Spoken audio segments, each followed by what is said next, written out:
Assalamualaikum warahmatullahi wabarakatuh. Waalaikumsalam warahmatullahi wabarakatuh. Dewan Juri yang saya hormati, perkenalkan nama saya Najmuddin Subri dari SD Negeri Jomblo. Kali ini saya akan membawakan cerita yang berjudul Timun Mas. Cerita ini diambil dari buku 101 Dongeng Sebelum Tidur karya Deddy Kuswanto.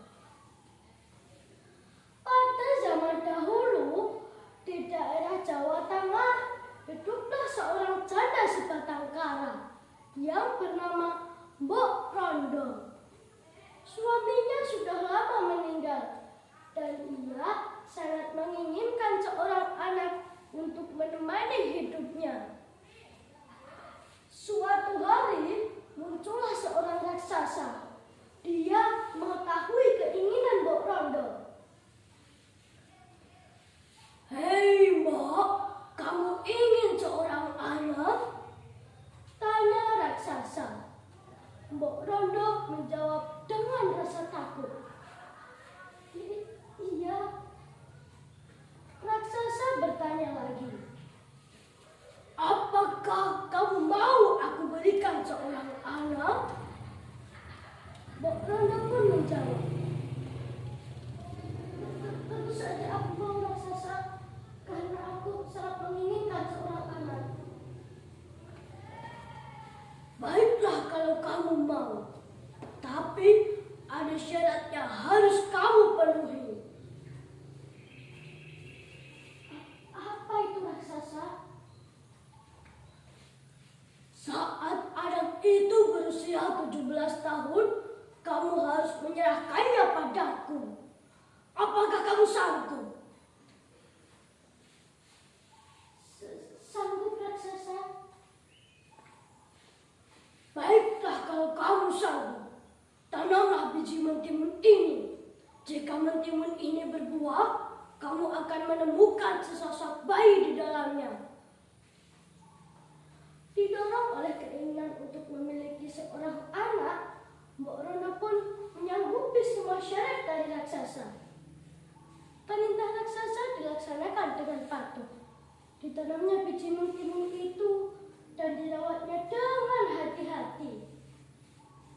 Di antara tanaman mentimun yang tumbuh, Mbok Rondo menemukan satu mentimun yang berukuran sangat besar, berwarna kuning keemasan. Saat dipetik dan dibelah, terdapat sesosok bayi mungil di dalamnya. Mbok Rondo pun terkejut. "Astaga, bayi!" Mbok Rondo pun sangat senang dan memberinya nama Timun Mas. Mbok Rondo merawat Timun Mas dengan penuh kasih sayang hingga dia tumbuh dewasa. Timun Mas tumbuh menjadi gadis yang cantik. Mbok Rondo sangat sayang dan bangga padanya. Akan tetapi, Mbok Rondo merasa ketakutan dan sedih mengingat Timun Mas kini berusia 17 tahun. Tidak lama lagi, ia harus menyerahkan Timun Mas kepada raksasa. Ia tidak rela kalau Timun Mas diambil dan dimakan oleh raksasa. Ia pun mencari cara agar Timun Mas terbebas dari raksasa. Kemudian ia menemui seorang petapa untuk meminta bantuannya. Sang petapa memberi 3 bungkusan kepada Mbok Rondo yang berisi biji mentimun, jarum, garam, dan terasi. "Benda-benda ini nantinya bisa untuk menangkal kejahatan," kata petapa. Tak lama setelah Mbok Rondo pulang dari tempat petapa, raksasa itu pun datang ke rumah Mbok Rondo sambil berteriak-teriak. "Mbok Rondo, mana Timun Mas? Kamu harus menepati janjimu. Serahkan Timun Mas padaku."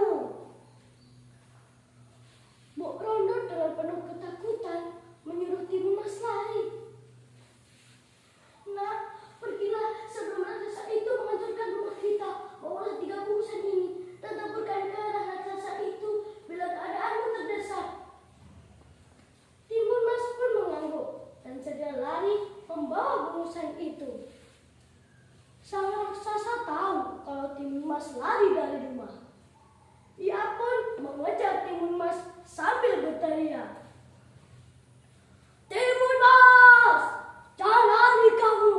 Kemanapun kamu lari, sampai ujung dunia pun akan ku kejar. Ha ha ha ha." Timun Mas segera lari ke hutan. Raksasa itu pun hampir berhasil mengejarnya. Saat jarak mereka semakin dekat, dia sudah dekat. Aku harus menggunakan bungkusan ini.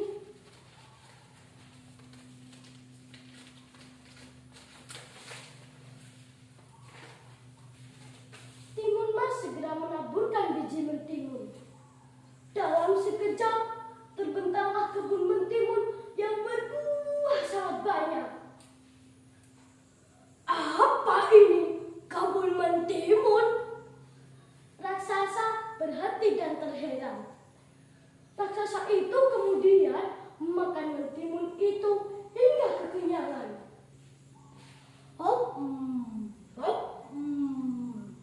Segar sekali mentimun-mentimun ini. Saat tersadar, dia kembali mengejar Timun Mas. Dia masih mengejarku. Aku harus cepat. Timun Mas berlari sambil terengah-engah. Jarak raksasa semakin dekat dan Timun Mas semakin kelelahan. Kemudian Timun Mas menaburkan bungkusan kedua yang berisi jarum. Aku gunakan bungkusan kedua.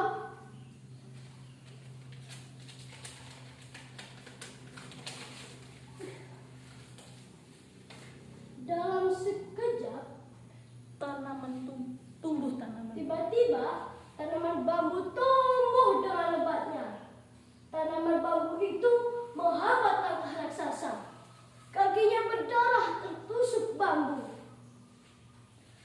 "Aduh, kakiku tertusuk." Raksasa mengerang kesakitan. Namun raksasa tidak menyerah. Meski terluka, ia masih terus mengejar Timun Mas. "Aku tidak akan berhenti sebelum dapat menangkapmu, Timun Mas," teriak raksasa sambil menahan rasa sakit. Timun Mas hampir saja tertangkap oleh raksasa. Saat jarak mereka hanya tinggal beberapa langkah, Timun Mas menaburkan bungkusan terakhir yang berisi garam dan terasi. "Guys, kok ini dekat? Aku tidak punya pilihan lain. Ini yang terakhir."